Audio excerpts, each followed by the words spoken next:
What's up, guys? It's been a while. I've been kind of busy with school and work and whatnot, but I'm going full stage 4, big turbo and all that. So I wanted to film for you guys a video on pulling the stock turbo, because I know there's not a lot of videos on that. So I'll be filming that today. Hopefully it isn't too loud, because we have a dehumidifier machine in the garage drying out like the walls because the pipe broke. But yeah, so I got those two Torx bolts off. Now before moving these at all, you'll want to go back to the bottom and undo those bottom bolts.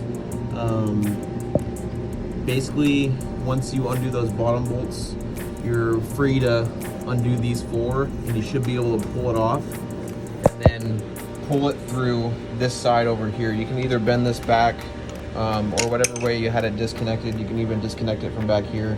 I just didn't pull it all the way off, but pull it through this side. It's a lot easier, I found out, because on this side you either end up having to take these off or hit these a bunch and risk breaking them. But I usually ended up getting it out through here. Found that to be the easiest. So those are the 3 bolts. There's one big one right here that you'll want to take off, and then there's the 2 right here. So doing all this with the angle gear in, it's way easier to take it out without the angle gear in. That way you don't have to work around the angle gear.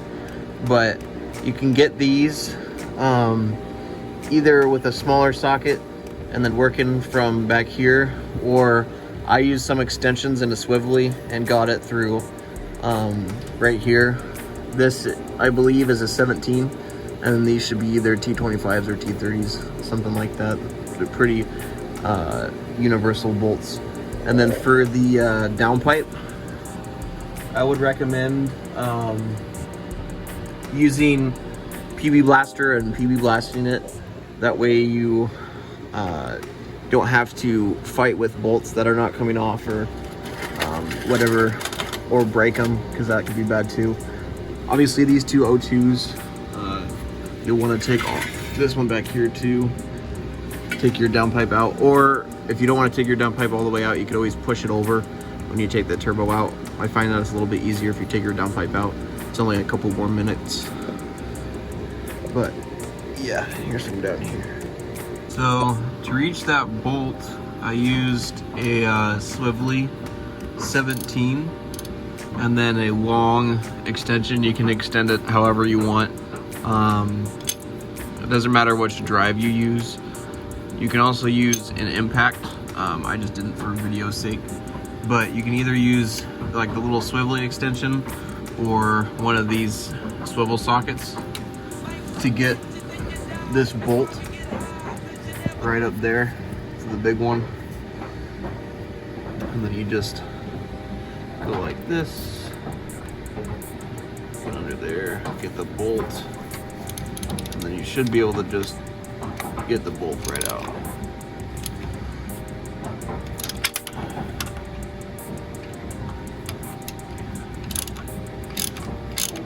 I already pre-loosened it before.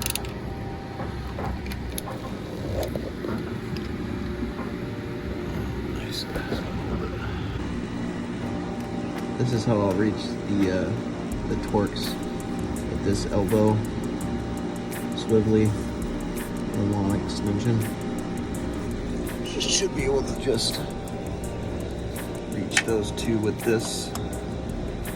I won't be able to film it since I'll need 2 hands, but once you get this one out, you should be able to get that one out back there with the swivelly and long extension. And then once you have those 2 out, we'll be able to move to the 4 bolts holding the turbo onto the manifold, and I'll show you how to do those. So I just wanted to show you that I used a massive extension into a wobbly to get up that bolt. Now you can take it off. back one is a lot more annoying than the front one. Front one's super easy, and the 17 next to it's pretty easy. This one was a little bit more annoying to get to, but it just takes a bunch of extensions. Or if you had like a smaller, maybe 1/4 inch, you might be able to get around the angle gear if you reach over, but you should still be able to get it.